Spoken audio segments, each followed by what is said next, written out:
अस्सलाम वालेकुम रहमतुल्लाहि व बरकातहू। भाई देखिए, आज जो है हीरा गोल्ड की सुनवाई हुई जो है। भाई मोटी मोटी बात देखिए, एक तो ये है कि जैसा कि मैंने पहले भी बताया था कि वो जो 3 प्रॉपर्टी जमा किए थे, वो एक प्रॉपर्टी उसमें जो है, जो सबसे बड़ी प्रॉपर्टी थी उसका जो है, उसमें लोचा था, उसमें कई दावेदार थे। तो इसलिए जज साहबान ने जो है उस प्रॉपर्टी को तो रिजेक्ट कर दिया, लेकिन 2 प्रॉपर्टी जो है उनकी जो है एक्सेप्ट किया, हीरा फूडेक्स और नैना टावर। मोटी मोटी बात भाई देखिए यही है। अभी तो बहुत साल में समझो, एक अगर एक बताया जाए तो, कहा जाए तो इन्वेस्टर के लिए खुशखबरी ही है कि तकरीबन तकरीबन जो लोग क्लेमन हैं, जो लोग एसएफआईओ में गए हैं, उनका पैसा मिलने का भाई रास्ता तकरीबन तकरीबन साफ हो चुका है। लेकिन कहते हैं ना, जब तक अपने पास अपने जेब में ना आ जावे तब तक उसको नहीं कहा जा सकता। लेकिन तकरीबन जो है रास्ता साफ दिखाई पड़ रहा है। हाँ, ये अलग बात है कि जो हालात अभी देखने में आ रहे हैं, उस हिसाब से भाई देखिए, पैसा तो नहीं लगता कि पूरा का पूरा मिलेगा। भाई देखिए, मोटा मोटा मैं पढ़ करके बता दूँ कि जो है, जो नोहिरा शेख की तरफ से वकील थे, इन्होंने जा करके दावा किया, वो जो पिछली बार 50 करोड़ जमा करने की भी बात किए थे उससे भी मुकर गए। वहाँ फिर 25 करोड़ देने की बात किए, वो भी उन्होंने कहा कि अभी हम सेवर नहीं हैं, हम कोशिश करेंगे। एक किस्म से यही कहा जाएगा कि उन्होंने कहा कि हम कोशिश करेंगे देने के लिए। तो अभी भाई देखिए, ये 2 प्रॉपर्टी जो उनकी है, अगर जो पिछला जो रिकॉर्ड उन्होंने पेश किया था, अगर उसके हिसाब से देखा जावे तो दोनों प्रॉपर्टी मिला करके यानी 170-75 करोड़ थी, और दूसरी यानी 300 करोड़ पकड़ लो। 300 करोड़ की प्रॉपर्टी जो है, समझ लो कि वहाँ जो है एक्सेप्ट हो गई है। लेकिन उसमें बहुत अच्छी बात यह है कि अभी जज ने उसको कह दिया है ऑप्शन करने के लिए। और उसमें अच्छी बात सबसे ये है कि भाई देखिए, जज ने जो है एक बात उसके अंदर और कहा है कि और जो भी इनकी प्रॉपर्टी है, इनकी और जो भी प्रॉपर्टी है जिस पे कोई किस्म का कोई झगड़ा लड़ाई ना हो, जिस पे कोई रुकावट ना हो, वो प्रॉपर्टी को भी हमारे सामने पेश किया जाए, उसको भी हम बेचने के लिए, ऑप्शन करने के लिए जो है ऑर्डर करेंगे। तो आप देखिए, और जो प्रॉपर्टी और आएगी, अच्छा उसके अंदर जज ने एक बात ये कहा है कि 1 महीने के अंदर, अभी ये 3 महीने की बात है, 3 महीने के अंदर उसको बेचना है। जज ने कहा है कि 1 महीने के अंदर हमें ला करके रिपोर्ट सबमिट किया जाए, हम देखेंगे कि क्या प्रोग्रेस हो रहा है इसमें।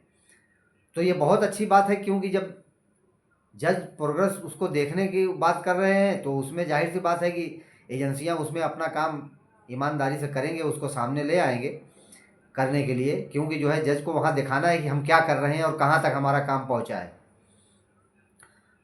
तो उसमें बहुत अच्छी भाई सबसे मेन बात देखिए यही एक है जो निकल करके आ रही है। अभी देखिए, जो हमारे सरकारी वकील थे, ये अपनी तरफ से जोर लगा रहे थे कि ये प्रॉपर्टी में एलिगेशन है और ये वो, तो जज साहब ने एक ही बात उसमें उनको उनको बिल्कुल एक किस्म से कहा जावे, जैसे पहले वो 18 तारीख में जज ने जो है हीरा गोल्ड की तरफ से जो वकील थे उनको बोलने नहीं दिया था, उसी तरीके से आपकी मर्तबा जो है एसएफआईओ के जो वकील थे इनको बोलने नहीं दिया। यानी जज का कहना एक था कि भाई जो जितना बात आप करोगे, जितनी कोई भी नई नई चीज़ आप ले आओगे, तो ये लंबा बहुत मामला बहुत लंबा खींचेगा, वैसे भी बहुत लंबा ये हो चुका है। और हम जज का ये इस पे फोकस बहुत ज़्यादा था कि हम इसको नहीं चाहते कि ये मैटर और लंबा हो। तो इसलिए जज ने जो है उनको, अगर एक किस्म से कहा जाए तो उनको बोलने ही नहीं दिया। हालांकि वो बोलने में कोशिश कर रहे थे और बहुत तेवर के साथ बोलने की कोशिश किए, लेकिन जज ने उनकी कोई बात सुना नहीं। और भी इंटरवेनर थे जो बोलने के लिए आए थे, उनको उसमें देखिए एक दावेदार ऐसा आ गया जो 1975 की उसमें पेश कर रहा था कि हमारी ये 1975 में, जज ने कहा उसको भाई तो 1975 तो अभी क्या कर रहा था, 2018 में ये कब खरीदी गई थी प्रॉपर्टी। तो देखिए भाई, इसमें बहुत सारे लोग ऐसे ऐसे आ जाते हैं कोई भी रुकावट पैदा करने के लिए। लेकिन अगर कहा जावे तो इस वक्त जो सुनवाई हुई है वो बहुत, उसको बहुत बेहतरीन कहा जाएगा, इन्वेस्टर के हक में ही लगभग, और नोहिरा शेख के भी हक में। और दूसरे भाई देखिए, नोहिरा शेख का मामला ऐसा है कि इनको जो है 3 महीने का बेल एक्सटेंड कर दिया जज ने। अब ये अच्छा देखिए, उसमें अभी तो बेल इनकी एक्सटेंड हो गई है। उसमें एक चीज़ भाई और है, अभी देखिए जज ने ये बात कहा है कि उस प्रॉपर्टी को जो है बेचना है, यानी ऑप्शन करना है और माकूल रेट से करना है। अब जैसा जो हिसाब से नोएरा से उसका रेट लगा रही है, अभी देखिए तेलंगाना की हुकूमत को जो रेट लगाने के लिए कहा गया था, रिपोर्ट सबमिट कर ली गई, तेलंगाना की हुकूमत ने जो है वो रिपोर्ट सबमिट नहीं किया। उन्होंने अपना कुछ बताया नहीं कि ये प्रॉपर्टी कितने की है, कैसे है, क्या है, कुछ नहीं बताया। लेकिन एक रिपोर्ट उन्होंने दिया था कि हाँ भाई ठीक है, ये इसमें दो जगह में इसमें कोई झगड़ा नहीं है। तो वो दो प्रॉपर्टी के बारे में उसमें बताया है, बकिया के बारे में और कुछ बताया नहीं। तो अभी आने वाले वक्त में और भी उम्मीद है कि उसके बारे में कुछ बताया जाएगा कि 1 महीने के बाद जज ने जो टाइम दिया है वो 1 महीने के बाद उसमें क्या होता है, जज उसमें कैसे क्या करता है, तो तभी रास्ता साफ हो पाएगा। और नोहिरा शेख का जो है, देखिए जज ने जो है कहा कि हमें पता लगा है कि नोहिरा शेख के पास 2 पासपोर्ट है। तो ये खास बात कि जज ने कहा है कि जो है इनके दोनों पासपोर्ट जो है जा करके सिलेंडर करने हैं। और 3 महीने की बेल एक्सटेंड हो गई है। तो 3 महीना तो कम से कम अगर कहा जाए, अब नोहिरा शेख चाहे तो ज़मीन अपने तरीके से भी बेच सकती है, मेरा जहाँ तक ख्याल है कि ये अपने तरीके से अगर बेचेंगी तो उसमें ज़्यादा पैसा आएगा, क्योंकि एजेंसियाँ जो बेचती हैं उसमें पैसा पूरा नहीं आता। वो लोग जाहिर सी बात है उसमें वो बहुत खेल होते हैं, वो 100 रुपये की चीज़ जो है वो 60-70 रुपये में ही बिकती है। तो अब देखो उसमें क्या रास्ता निकलता है। अब वैसे जहाँ तक उम्मीद है कि अब 3 महीने की इनको वक्त मिल गया है, तो ये भी अपना एड़ी चोटी का जोर तो लगाएंगे कि हम अपने हिसाब से बेचें और अपने हिसाब से पैसा दें, ताकि ज़्यादा से ज़्यादा लोगों का पैसा जो है इसमें ख़त्म हो। तो ज़्यादा पैसा आएगा तभी ज़्यादा लोग। और एक बात मैं बहुत साफ लोगों को बता दूं कि भाई देखिए जितनी बात चल रही है ये सारे क्लेमेंट वालों के लिए है। ये सारे सारे जो मामले हैं ये जो लोग क्लेमेंट हैं उनके लिए है। हाँ अभी जैसे नॉन नॉन कंप्लेनर जो लोग हैं उनके लिए, जैसा कि नोहिरा शेख ने पहले कहा था कि हमारे पास आए, फार्म भरें और सबकी कार्रवाई शुरू करेंगे पैसा देने की, तो हो सकता है कि ये अगर अपनी तरफ से देंगी तो सबको एक लाइन से पैसा मिल जाएगा। अब देखिए उसमें क्या रास्ता निकलता है भाई। बड़ी बड़ी बात जो थी ये तो मैंने अभी देखिए, मैं यही रिपोर्ट अभी देख रहा था शाम को। तो ये नैना टावर है, हीरा फूडेक्स है, ये 2 प्रॉपर्टी अभी जमा हुई है। और जो भी प्रॉपर्टी है उसके बाद जज ने और कहा है कि जो है इसको 2 हफ्ते में ला करके जो है इसको रिपोर्ट देना है कि कौन कौन सी प्रॉपर्टी इनको हम और ऑप्शन कर सकते हैं। तो अब जैसा जो हिसाब से कहा जा रहा है कि जैसे नोहिरा शेख ने भी ये बात कई बार कहा है कि हमारे 93 या 94 कितनी प्रॉपर्टी बताया है, तो सब प्रॉपर्टी में तो झगड़ा नहीं है भाई। देखिए मेन झगड़ा जो है ना, ये ज़्यादातर सबसे बड़ा जो झगड़ा है ये जो है उसी प्रॉपर्टी में है, वो जो सबसे बड़ी प्रॉपर्टी है। तो वहाँ वाला मसला जो है अब वो तो जो है अभी देखिए उसको तो जज ने कह दिया कि ये शुरू से इसका जा करके अब ये निचली कोर्ट से इसका केस चलेगा, उसमें अब जिसकी भी डिग्री हो, इनकी है या किसी और की है या किसकी है, वो तो अब लंबा प्रोसीजर उस प्रॉपर्टी के जाने वाला है। लेकिन मान के चलिए कि ये 300 करोड़ की प्रॉपर्टी ये हो जा रही है और उसके बाद और क्या प्रॉपर्टी आती है उसके अंदर, तो वो हिसाब से जो है पैसा लोगों को मिलने का रास्ता साफ होगा। अब ये है कि वहाँ से अभी तो मामला सब साफ साफ ही दिख रहा है, लेकिन इसमें क्या पेचीदगियाँ बाद में आ जाती हैं उसके बारे में तो कोई नहीं कह सकता। देखिए अभी कोर्ट का आर्डर तो अपलोड नहीं हुआ है। अब अगर उसका आर्डर अपलोड होवे तो वो और भी सही तरीके से उसमें मालूमात मिलेगी। और अब जैसे कोर्ट ने ये बड़ी बड़ी बातें जो इसमें कह दिया है कि जो है, यानी मोटी मोटी बात यही है कि नोहिरा शेख को 3 महीने की बेल मिल गई, स्टेन हो गई, और उनको अपना पासपोर्ट जमा करना है। और अब ये प्रॉपर्टी के लिए जो है अब एजेंसियां इसके बारे में तफ्तीश करेंगी कौन सी प्रॉपर्टी इनकी और है जिसमें किसी किस्म का कोई एलिगेशन नहीं है, वो प्रॉपर्टियां जमा करेंगी जिसमें किसी का दखल ना हो। तो वो हिसाब से वो सारा मामला चलेगा। यानी बड़ी बड़ी बात यही है। और 1 महीने के अंदर जो है लोगों को जा करके जो है उसके अंदर रिपोर्ट जो है जज को सबमिट करना है कि हम लोग क्या प्रोग्रेस कर रहे हैं। जैसे होता है ना, कोई भी बात कोर्ट से ऑर्डर हो जाती है लेकिन एजेंसियां जो है सोते रहती हैं, उसको कुछ आगे बढ़ाती ही नहीं, करती नहीं। तो वो हिसाब से जज ने जो है ये बहुत अच्छा कहा जाएगा कि जो है डिसीजन ये दिया है कि उसमें हम उसमें देखेंगे कि और ये लोग क्या कर रहे हैं। तो भाई देखिए यही बात है जो है, और आगे अब जो ऑर्डर अपलोड होगा तो इसके बारे में बताया जाएगा। और ये बात मैं बहुत साफ लोगों को बता दूं एक चीज़ की, ये सारा मामला एक क्लेमेंट के लिए है। आगे क्या नोएरा शेख अपनी तरफ से किसको पैसा देती हैं, जैसे कि वो कह रही थी कि हम सबको पैसा दे देंगे। अब उसमें जो कंप्लेनर है, नॉन कंप्लेनर है, अगर इस तरीके से सबको पैसा देती है, वैसे तो मुझे नहीं लगता कि इसमें सबको पैसा मिलेगा। क्योंकि भाई देखिए, ये तो जो सबसे बड़ी प्रॉपर्टी का जो मामला था वो तो जो है वो तो खारिज हो गई। वो मैं पहले ही बता रहा था कि वो जो है वो लोचे वाली प्रॉपर्टी है जो है, वो मेरे जानने वाले हैदराबाद के हैं, उन्होंने बताया था। तो वो मैं पहले ही, मेरी पहले वीडियो आप लोग देख लें, उसमें मैंने पहले कह दिया था कि वो प्रॉपर्टी में जो है वो बहुत लोचे हैं। उनकी 1/3 ही उसमें है, बकिया 2 हिस्सा या तो उसमें जो है कंस्ट्रक्शन हो चुका है, या तो लोग कब्जा कर लिए हैं, या कुछ लोग उस पर मुकदमा चला रहे हैं। तो वो जो एक हिस्सा इनकी अपनी जो बची हुई थी, अगर देखा जाए तो वो भी खारिज हो गई। क्योंकि सबको एक साथ में किया था, तो अब वो नए सिरे से उसका केस चलेगा, उसमें अगर जीतेंगी तो इनको सब मिल जाएगी। लेकिन वो तो अब लंबा प्रोसीजर गया। हाँ, अब और जितनी प्रॉपर्टियाँ इनकी छोटी छोटी जितनी 93, 94 या 95 जो भी इनकी प्रॉपर्टियाँ हैं, वो सबको सामने ले आवें और ला करके उसको बेचें, और बेच बेच करके लोगों को पैसा देना चाहें तो वैसे अगर देना चाहेंगे तो पैसा ले। भाई देखिए अभी ये, अब मोहब्बत तो इनको प्रॉपर्टी की भी लग रही है ना, सारी प्रॉपर्टियाँ जमा करने को तैयार नहीं है ना। अरे भाई, जब आपको मालूम है कि हमारा जो है यहाँ 500-600 करोड़ के सिर्फ क्लेमेंट है, और उसके बाद उसके अलावा जो है और भी लोगों को, जो लोग क्लेम नहीं किए हैं उनको भी आप पैसा देने की बात कर रहे हैं, तो वो पैसा तो सामने आना चाहिए ना। तो वो आप वो प्रॉपर्टी क्यों बचा करके रखें, वो सारी प्रॉपर्टी वहाँ जमा करो बिना बोले। अब वो कोर्ट का हंडर चलेगा तभी ले जा करके एक एक बताएंगे, एक एक बताएंगे, तो उसमें तो देखिए भाई, अब जब बड़े बड़े वकील जहाँ लग जाते हैं वहाँ वो कैसे कैसे खेल होता है, क्या होता है। अब ये है कि जो नॉन कंप्लेनर है इनके लिए तो भाई देखिए, दरवाज़ा सब बंद ही नज़र आ रहा है, सब चारों तरफ अंधेरा ही अंधेरा दिख रहा है। अल्लाह ताला कोई खैर का मामला इन लोगों के लिए निकाल दे कि खुद वो अपनी तरफ से सबको देना शुरू कर दें।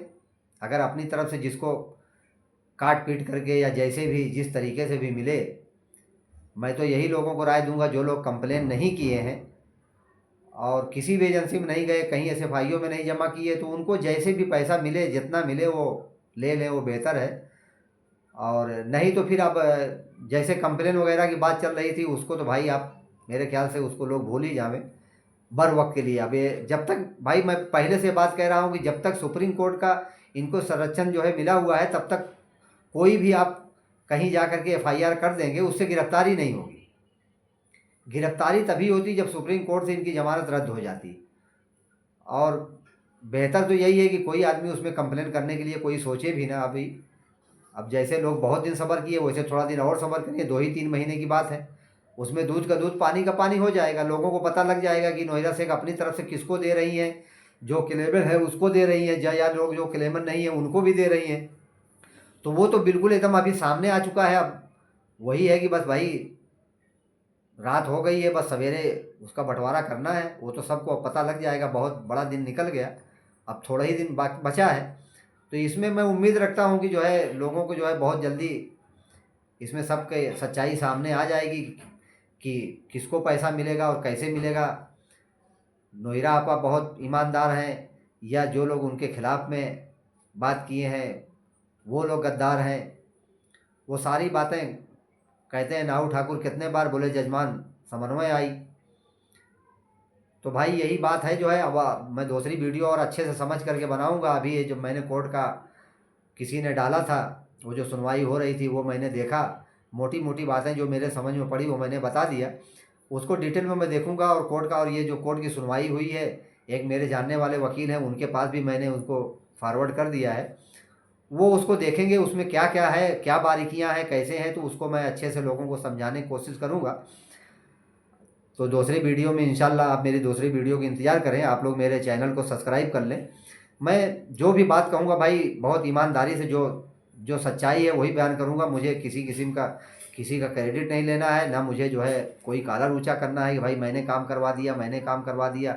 अब बोलने वाले सब लोग आकर के, बहुत सारे लोग हैं आकर के खड़े हो आएंगे, अभी देखना वीडियो आएगा, हमने करवा दिया, हमने करवा दिया। हकीकत तो यह है किसी ने कुछ भी नहीं करवाया है। ये जो है सब अपनी तरफ से, कोर्ट की तरफ से जो हो रहा है वो एक एक प्रोसीजर के तहत हो रहा है, और वहीं पे हो, उसी तरीके से हो रहा है। हाँ, बस इतना है कि लोग जो लोग सबको सोते हुए लोगों को जगा करके और वहाँ कोर्ट तक पहुँचा दिए, ये लोगों की एक मेहनत है। इसको मेहनत लोगों को कहा जाएगा। लोग कोर्ट तक वहाँ पहुँचा दिए, वरना अगर वहाँ तक नहीं पहुँचाते तो ये किसी का बहुत मुश्किल था मामला। बकिया और जो कोई कहे कि हमने ये करवा दिया, हमने बहुत वो करवा दिया, हकीकत तो यह है किसी ने कुछ नहीं करवाया है। वो बस कंप्लेन कर करके, वो जो लोग कंप्लेन किए शुरू में और उसके बाद कोर्ट में केस पहुंचा और लोग वहां जा करके क्लेम किए, लोग जो है कोर्ट का आर्डर हुआ, कोर्ट से जो है एसएफआईओ में लोग गए, तो वहाँ से जो प्रोसीजर चला वो प्रोसीजर अपने लेवल से चूंटी की चाल चलता रहा और चलते चलते यहाँ तक पहुँचा है। उसमें किसी ने जो है किसी के कहने सुनने से कुछ भी नहीं हुआ है। सरकारी वकील जो जो बात बोला है वो उसी पे सुन करके, उसी पे समझ करके जज ने अपनी बात को आगे बढ़ाया। सरकारी वकील एक तरफ था, एक तरफ नोहिरा शेख के वकील। और ये तो हर आदमी मानेगा कि नोहिरा शेख ने जितने वकील किया सब अच्छे अच्छे किया। इसलिए अगर एक किस्म से कहा जाए तो नोहिरा शेख की इसमें हर तरफ से जीत ही जीत है। अब हम अपने आप को भाई खिलाफत में है तो हम कोई भी बात के लिए बोलें वो सही, लेकिन जो सच्चाई ये है कि नोहिरा शेख का पक्ष हमेशा इसमें मजबूत रहा। मैं तो ये मेरा मानना शुरू से है कि हमारे वकील जो है सब इसमें सही से डिफेंड नहीं कर पाए, वरना शायद इसका रिजल्ट कुछ और होता। बहरहाल नोहिरा शेख के तो देखिए कितने बड़े बड़े वकील आकर के उसकी तरफ से खड़े होते हैं, जो देश के नामचीन वकील है। ऐसे वकील कहीं भी छोटे मोटे केस में अगर खड़े हो जावें तो उनकी तो वैसी ही बल्ले बल्ले हो जावे केस की। तो ये तो अब देखिए हर तरफ से। बहरहाल अल्लाह ताला सबको खैर का मामला करे। जो लोग सही न्यूज़ को सुनना चाहते हैं और सही बात को जानना चाहते हैं, देखिए भाई मेरा कोई मसला नहीं है। मैं जैसे लोगों को पहले भी बता चुका हूँ, आज फिर बता रहा हूँ, मुझे ना अपने चैनल को मोनेटाइज करना है, ना इस चैनल से बोल करके मुझे पैसा कमाना है। मैं लोगों को एक सच्ची न्यूज़ पहुँचाना चाहता हूँ। और देखिए मैं इतना दिन से चुप था, कुछ भी नहीं बोल रहा था। आज 4-5 साल 6 साल का दिन निकल गया, मैंने कभी कोई बात नहीं बोला। और ना बोलने की वजह थी, मैं भी इंतज़ार कर रहा था कि यार पता नहीं हम सच्चे हैं कि झूठे हैं। कहीं नोहिरा शेख हर बार जब आ करके बोलती हैं, अल्लाह ताला ने उनके चेहरे पे ऐसी कशिश रखी है और कि जब भी वो कोई बात बोलती हैं तो ऐसा लगता है कि बिल्कुल सच्ची कह रही हैं। तो अगर कहा जावे तो उसी झांसे में मैं भी था। मैं सुनता रहा कि यार कहीं ऐसा ना हो कि हम कोई इनके खिलाफ़ में कोई बात करें और हम गलत निकल जावें और अल्लाह हमारी पकड़ कर ले। तो भाई इस डर से मैं, लेकिन जब मुझे बिल्कुल यानी 101% भरोसा हो गया कि ये सारा मामला जो है ये सही तरीके का नहीं है, तब मैंने ये बोलना शुरू किया। तो जो लोग नई नई न्यूज़ सुनना चाहते हैं, सही न्यूज़ सुनना चाहते हैं, मेरे चैनल को सब्सक्राइब कर लें, तो मैं अपनी बातों को ज़्यादा से ज़्यादा लोगों तक तो पहुंचा सकता हूं। क्यों भाई देखिए मैंने अभी ये जल्दी चैनल शुरू किया और ये मेरे कोई सब्सक्राइबर बहुत कम है, तो मेरी बात लोगों तक सही तरीके से पहुंच नहीं पाती है। इसलिए से मेरी लोगों से दरख्वास्त है मेरे चैनल को सब्सक्राइब कर लें, ताकि मेरी बात मैं जो बोलूँ अच्छे से लोगों तक पहुँच सके। और आने वाले वक्त में नॉन कंप्लेनरों के लिए अगर जो भी कोई रास्ता निकलेगा, जो कुछ करना होगा, मैंने पहले भी कहा है, अभी मैं फिर कह रहा हूँ कि मैं इंशाल्लाह पूरी गाइड करने की कोशिश करूँगा। किसको कंप्लेन करना है, कैसे करना है, क्या करना है, मैं सबको गाइड करूँगा। लेकिन अभी आप लोग थोड़ा धीरज बनाए रखें। अभी देखिए मामला क्या हो रहा है। अभी यहाँ फार्म वार्म भरने का जो है निकल गया है। मुतीउर रहमान साहब ने आकर के वीडियो में यह बात बता दिया है। अभी आज का ही वीडियो उनका आया है। उन्होंने कहा कि भाई जो है वो आप जाएंगे हीरा गोल्ड की साइट पे, वैसे जो है उन्होंने अपने डिस्क्रिप्शन बॉक्स में भी उसका जो है स्कैनर वगैरह डाला है, उसको भी लोग जा करके देख लें जिसको भरना है। जो लोग नॉन कंप्लेनर हैं उनको तो मैं राय दूंगा कि भाई पहले फुर्सत में आप लोग जा करके भर लीजिए, क्योंकि आप लोगों को भाई वहीं से मिलने का भरोसा ज़्यादा है। तो अगर वहाँ से आप लोगों को पैसा मिल जाता है तो बहुत अच्छी बात है भाई। जिसको जैसा पैसा मिल जावे वहाँ जा कर के भाई आप लोग जाइए, जो है भर दीजिए और जैसा होता है वैसा सेटलमेंट कर लीजिए। और जो लोग कंप्लेन किए हैं भाई देखिए इनका तो जो है मामला आप कोर्ट से ही चलेगा। मुझे तो नहीं लगता लोग कोई सेटलमेंट करने जाएंगे। अब सेटलमेंट उसी तरीके से होगा। सेटलमेंट क्या है, अभी कोर्ट ने ऑर्डर कर दिया, पैसा जमा आ रही है, पैसा कोर्ट से ऑर्डर वगैरह ले करके जैसा भी इनका मामला होता है, अगर लोगों को पैसा यहाँ से मिले या वहाँ से मिले, लोगों को पैसा मिलने जब मिलना ख़त्म हुआ, लोगों को पैसा मिल गया तो सेटलमेंट हो गया। सीधी सी बात है। जहाँ से भी पैसा मिल जावे, अगर लोगों को पैसा नोएडा से यहाँ पे बुला करके लोगों को पैसा देने लगेंगी तो यहाँ से लोगों को पैसा मिल जाएगा, तो मामला ख़त्म हो जाएगा लोगों का। बहरहाल देखिए अल्लाह ताला लोगों के साथ खैर का मामला करे भाई। हम तो ये अल्लाह ताला से दुआ करेंगे कि भाई सबका पैसा मिल जाए। बड़ी मेहनत का लोग पैसा लगाए हैं और अल्लाह रसूल के नाम पे पैसा लिया गया है, लगाया गया है, और लोग सूद से पाक तिजारत के इंतजार में लोगों ने पैसा लगाया। वरना बहुत सारी स्कीमें यहाँ वहाँ चलती हैं, 20-20 लाख 50-50 लाख रुपया लोगों ने लगा दिया। अगर उतना बैंक में रखते तो कितना इंटरेस्ट आ जाता। लेकिन लोगों को यही था भाई हमको इंटरेस्ट नहीं खाना है, समझे। तो वो हिसाब से लोगों ने पैसा लगाया। बहरहाल अब जैसा भी हो अल्लाह ताला सबके साथ खैर का मामला करे। चले भाई, मैं कोर्ट का ऑर्डर आएगा तो फिर इंशाल्लाह मैंने अपने वकील साहब को भी भेजा है, ये पूरा जैसा भी होता है समझ करके फिर दूसरी वीडियो में मालूमात दूंगा आप लोगों को। अस्सलाम वालेकुम वरहमतुल्लाहि वबरकातुहू।